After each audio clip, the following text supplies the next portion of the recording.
Mettons 25 minutes de notre thème, qui interdisait d'acheminer tout courrier qui n'était pas adressé à Ankara mais Angora. Parce que les Européens avaient l'habitude de mettre Angora au lieu de mettre Ankara. Aujourd'hui, les chiffres que j'ai datent de 2014. 5 100 000 habitants. Atatürk, donc, qui est le fondateur de la République de Turquie, va tenir une assemblée nationale à l'époque, illégale, illicite si vous voulez, et plusieurs autres maires. Par exemple, ici il y a ce qu'on appellera la niveau population.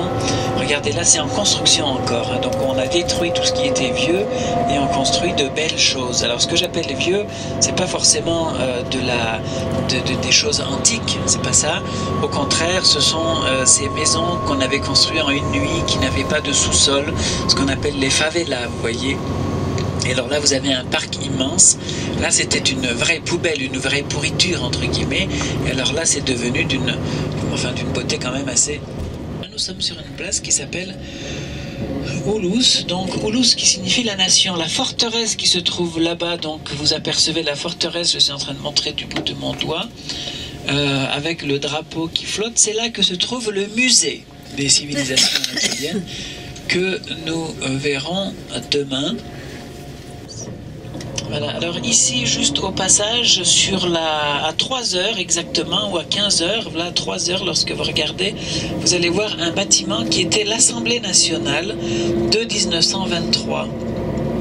Alors là, à ma droite, hein, donc 3 heures, c'est ce que nous y sommes arrivés, c'est ce bâtiment-là. Donc vous voyez, c'est là que s'est tenue la première Assemblée nationale avant d'être transférée à l'endroit où il se trouve actuellement. Après l'Anatolie, le territoire ou le pays qui possède le plus grand nombre de civilisations, c'est l'Égypte, avec 7 civilisations. Là, je ne vous citerai pas les noms de cette civilisation. Voir des restes de bains romains, de thermes, etc. Et derrière vous, lorsque vous regardez, vous apercevez ces toits rouges, où à côté, là, ce sont ces maisons ottomanes qui sont typiques. Et puis là-bas, là, vous voyez une mosquée avec un minaret. Juste devant le minaret, vous avez un pan de mur. Un pan de mur, là, devant la mosquée, avec des échafaudages dessus. Il s'agit d'un ancien temple romain. Il signait un traité au niveau international. Chaque objet doit revenir au lieu où il a été. C'est d'ailleurs comme ça que la Turquie a récupéré certains objets provenant d'une autre musée. Je n'ai pas la liste actuelle dans les yeux, mais je sais que dans la France, de leurs expériences. Alors les anciens, on les place d'abord en altitude, en hauteur, je dirais, pour que les oiseaux sauvages, des vautours, etc., puissent finalement dégarnir tout ce qui peut courir. Et puis finalement, les os, on les a retrouvés au niveau, par exemple, au centre des pièces.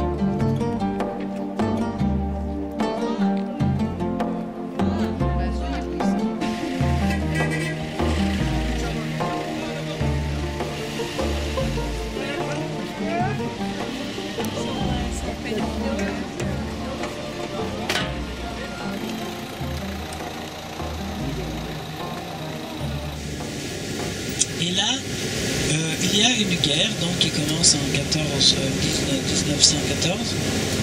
Vous savez, c'est la fameuse guerre de 14-18. Et le personnage de Mustafa Kemal remporte une victoire relativement grande quand même. Ah oui, c'est ça, vous voyez là. Ici, il y a une... Voilà, c'était là. Incroyable. C'est triste, mais c'était là. Il y a des gens comme ça. Ils étaient deux apparemment.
Des enfants qui vont certainement à l'école.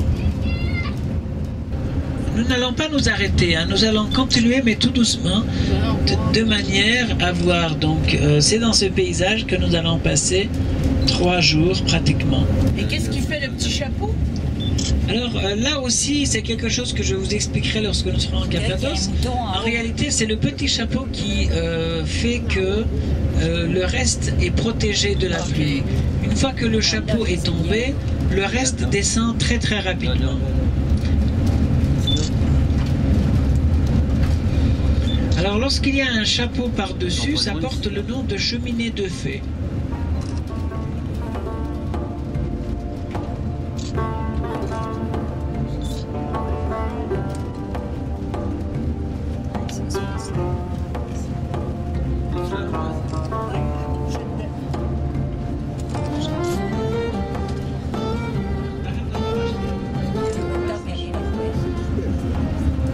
Donc vous avez ici des habitations, vous aviez des églises, vous aviez des fours, vous aviez des pigeonniers, les boîtes aux lettres que vous apercevez, les petits trous sont des pigeonniers.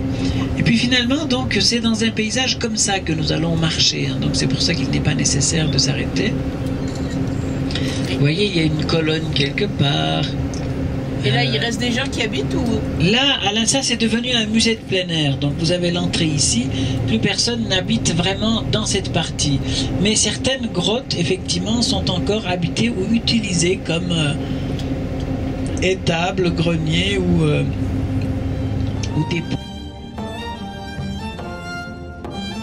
Reste encore musulman, mais le christianisme est religion officielle jusqu'au XIIe siècle.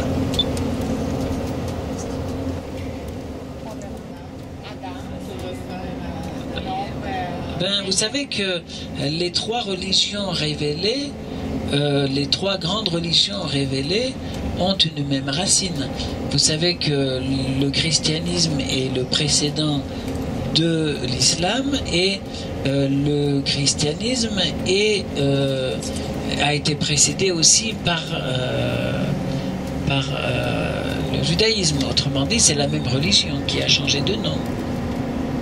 Nous sommes d'accord. Donc, autrement dit, les patriarches, les prophètes, les Adam, les Ève, etc., c'est la même racine, c'est le même nom. Si vous voulez, bon, l'islam n'est pas une religion qui serait indépendante du christianisme. Exactement comme le judaïsme est la racine du christianisme, le christianisme est la racine à son tour de l'islam.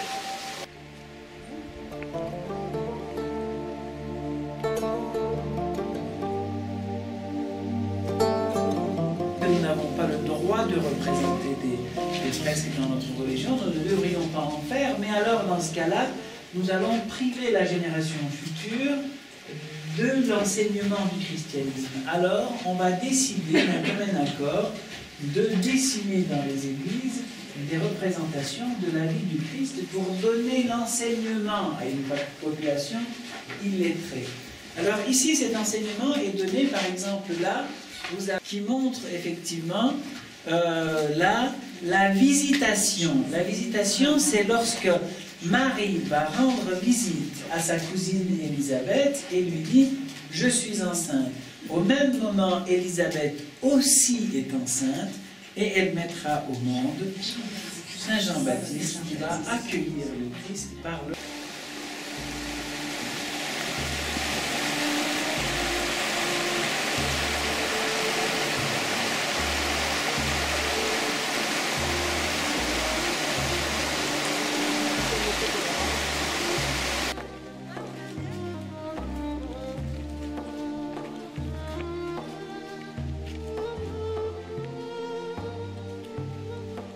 On sait que là, il y a un serpent à 3 têtes. Là, je suis en train de longer son corps.